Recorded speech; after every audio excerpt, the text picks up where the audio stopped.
Hello everyone, it's Brian. Today I'm going to do a thread response because, after all, it is Friday. I have the day off. Seems like a fun thing to do. This thread is artists with the most records in my collection, which I believe was started by Melinda Murphy. But the first video I saw on this was probably Vinyl Richie, who went through his collection and showed a lot of things. I think he showed 3 each, and did a top 20 if you can believe it. I'm going to do top 10.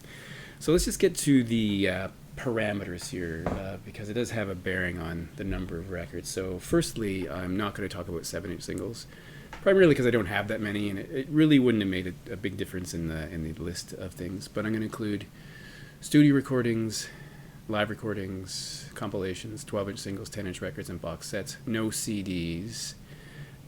So that's what we're going to focus on. Box sets, I counted as one. Double and triple records I counted as one. I did not count duplicate copies of things. Most importantly, though, I did not include bootlegs because I felt I wanted to stick with official releases, and there's a case where there's a few cases here where bootlegs would have made a difference in the ranking, and in one case, an artist that didn't make the top 10 would have been like top 3 if I included bootlegs, so I left those out. So, is that everything I need to say about that? Yeah, I'd be curious if people have already a conception of what my top 2 or 3 would be. Be brave and leave a comment early on before the video finishes and see if you're correct. First artist is going to irritate at least 2 people who watch my channel, but whatever, I like him, obviously, and that is Van Morrison. So Van Morrison, I have 32 records. In this case, no 12-inch singles, but these are all studio recordings, live recordings, compilations from Van Morrison. So just to give you something to look at, so you don't have to stare at my face, this is where I came in from 1977, which is an early, a compilation of some of his early material, so you can see them there, but Brown Eyed Girl, Madame George, TB Sheets, things like that are on here. What a weird... I don't know if I like this jacket. I don't think I do like this jacket. It's so strange. Anyway, I have a few comps from him. So 32 records from Van Morrison. There's a tie for the next 2, so tied for the next place. So I'll start with Simple Minds. I have 35 Simple Minds records, and many of those are 12-inch singles. This is a case where bootlegs would have made a difference. It would have moved up a little bit. This is a 1980 12-inch single, I Travel, which flip sides are Kaleidoscope and Film Theme. So I do like Simple Minds. I think they've been always pretty interesting. I don't know their later stuff. I kind of lost track after 1989. So anyway, 1980, 35 items from Simple Minds. And next is an artist that's tied with Simple Minds. And in this case, the band is XTC, but I'm also going to include Dukes of Stratosphere, because after all, that was a side project including all the members of XTC, and they just changed their name and changed the names of the personnel. I guess the idea was they're going to hide who they were, but it didn't really pan out that way. So the item I'm going to show is the Dukes of Stratosphere, the 12-inch single for You Were a Good Man, Albert Brown. There's the flip side. It has 4 tracks. You're a Good Man, Albert Brown, Vanishing Girl, The Mole from the Ministry, and My Love Explodes. This was from 1987 from the UK. I don't know if this is particularly rare or valuable or anything. I've never seen it. I don't think it is rare or valuable, but it's something you don't often see. And I love the Dukes of Stratosphere. I mean, in some of their stuff was better than XTC. This is a psychedelic side project they did. Really interesting stuff. If you're an XTC fan and you don't know it, you should check it out because it's really, I think, great. XTC 35, tied with Simple Minds. The next 2 are also tied. The next 2 artists are also in a dead heat. So we'll start with Gary Newman, and I included Two Boy Army, the Gary Newman Two Boy Army stuff. This is 1979. This is Complex, which has a live version of Bombers on side 2 and Me, I Disconnect From You. So I love Gary Newman, always have, right from the very first track I heard, which is probably Cars, to be honest, but I like some of the earlier stuff as well. So this is kind of a cool 12-inch single. And 36 items from Gary Newman and Two Boy Army. And the next artist also at 36 is Lou Reed, and this is Dirty Boulevard from New York. I would say one of his best later records. This flip side is Last Great American Whale. So those two songs are identical to the versions on the album New York. There's also an instrumental track called The Room, which is a really interesting Lou Reed electric guitar instrumental, which I think is pretty cool. Contains language that some people may find offensive. So be warned. Anyway, that's Lou Reed, 36 records. Just before I dip into the top 10, maybe I should tell you what was almost in the top 10. And these bands were just maybe one, sometimes two records fewer than Van Morrison, and that is Bob Dylan was right next.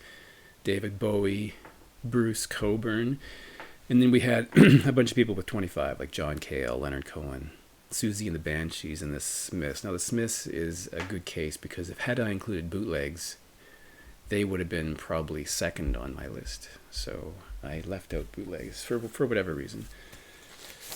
Okay, number 5 with 41 records is the Stranglers. So this particular thing is from 1989. It's the Radio 1 sessions, the evening show. And this has 3 tracks. The Man They Love to Hate, Nuclear Device / Genetics, and Down in the Sewer. This is pretty cool from the late night, or the evening show. So that's interesting. By the way, I forgot to tell you, I always laugh. It always makes me chuckle when I see this printed on inner sleeves, and you've seen them before too, but this makes me laugh. They had no idea it was coming. And imagine that taping a record for your friend is going to kill the music industry. Ridiculous. So 41 records from the Stranglers. Top 4 now. Here we go. So with 42 records, we have The Cure. Excuse me. And this is Charlotte Sometimes, which is a non-album single that was released after Faith. Flip side is Splintered in Her Head and a live recording of Faith. And weirdly, this particular item is a French pressing, which is why they have the French for 45 RPMs. So that's weird. But yeah, 41. Sorry, I'm getting confused now. 42 records from The Cure. Next, number 3. It's going to be sorry, I should have taken this out. Okay, with 45 records, we have New Order. And this is Ceremony, the first single the band released after Joy Division folded. B-side is In a Lonely Place. This came out in March 81, but this is a later repressing. I think it's from 1983. But it's weird to me that they didn't put this on the first record. It was collected later on Substance and maybe other places, but Ceremony I thought was a really good track, but they didn't put it on the record for whatever reason. So that's number 3 with 45 records. Now the second one might be a bit of a surprise because apart from Lou Reed and Van Morrison, most of the stuff on this list is 80s new wave post-punk, but there was a time when I was absolutely fanatical about this singer, and then I kind of lost track, and then I circled back later. But that is Bruce Springsteen, and this is a 12-inch from '81, which has The River. So this I think came out to promote The River, and then Born to Run and Rosalita. Here's the flip side, the band photo and tour dates, which does not mention Toronto. It's all England. And this actually is a UK pressing, so I don't know if it was released over here, but that's a kind of a cool photo. So let me tell you, I have 56 Bruce Springsteen releases, not including bootlegs. If it was bootlegs, it would be more. And after Born in the USA, I really kind of lost interest, partly because my musical interests were other places. And then honestly, it was almost 20 years. I think Devils and Dust in 2004, 5, 6 came out, and that record I ended up getting, and then I kind of followed them since and had to sort of fill in the missing years. Like, what did I miss? Because I didn't know any of it. I hadn't even heard Tunnel of Love, except for the the single off that, whatever it was, for years. So I didn't know any of that stuff. So that was weird. But anyway, 56, which might be a surprise. Now, number 1 shouldn't be a surprise. If you've watched this channel for any length of time, you will know that I did a 6-part series on this band. So that is OMD, Orchestral Maneuvers in the Dark. This is a triple live recording from the Royal Albert Hall in 2022 on orange vinyl. I don't know if you need to see that, but it's on orange vinyl. It has a nice insert. So that's the color of the vinyl. And I have 68 records from OMD. And of course that includes singles. There's a lot of 12-inch singles from OMD, comp, studio recordings, live recordings, etc. So 68. I wonder if anyone knew that before I said that. You might have known it.